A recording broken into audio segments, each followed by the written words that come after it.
During a presidential campaign, accepting help from Russia to get information on an opponent is an ugly and unpatriotic act. It casts contempt on the countless people who have put their lives on the line for our republic and the principles for which it stands.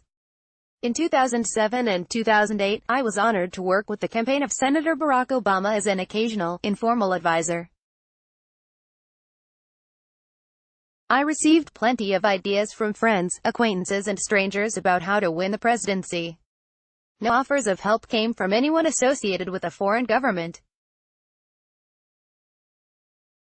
But if they had, my only question would have been this: do I go directly to the FBI, or do I go to people in a higher position in the campaign, and ask them to go directly to the FBI?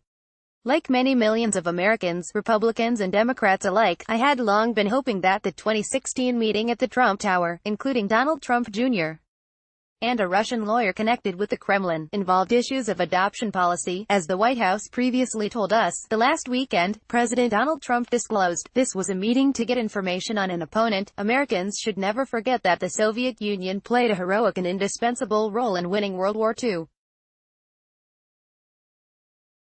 And Trump is right to insist that the United States has a keen interest in maintaining a peaceful, cooperative and mutually beneficial relationship with Russia.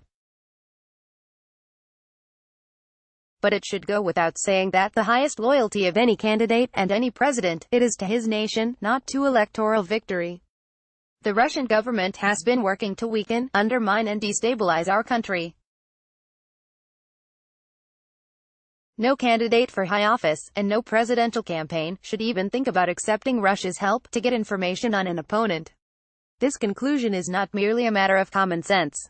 It is linked with the deepest fears of those who founded our nation. Many people are puzzled by the constitutional provision limiting eligibility for the presidency to natural-born citizens. But it attests to the founders' desire to ensure something they prized perhaps above all: loyalty. In the decisive debates over the impeachment clause, James Madison pointed to the risk that a president might betray his trust to foreign powers. Focusing on the electoral process itself, George Mason asked, shall the man who has practiced corruption?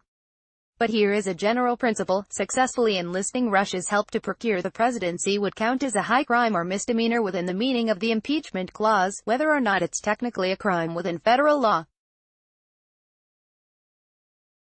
But is it a federal crime? Federal law makes it unlawful to solicit, accept, or receive a contribution or donation from a foreign national. A contribution includes any gift, subscription, loan, advance, or deposit of money or anything of value made by any person for the purpose of influencing any election for federal office. Lawyers are now discussing, and disputing, whether information on an opponent counts as anything of value. Let's put the legal niceties to one side. In my view, it was reasonable for President Trump to say that as a matter of principle, professional athletes ought to show respect for the American flag and the national anthem. E pluribus unum is the motto on the nation's seal. It dates from the period of the Revolutionary War. Seeking Russia's help to get information on an opponent is worse than a scandal. It is a betrayal. To contact the author of this story, Cass Sunstein at sunstein1@bloomberg.net, or contact the editor responsible for this story, Katie Roberts at Croberts29@bloomberg.net.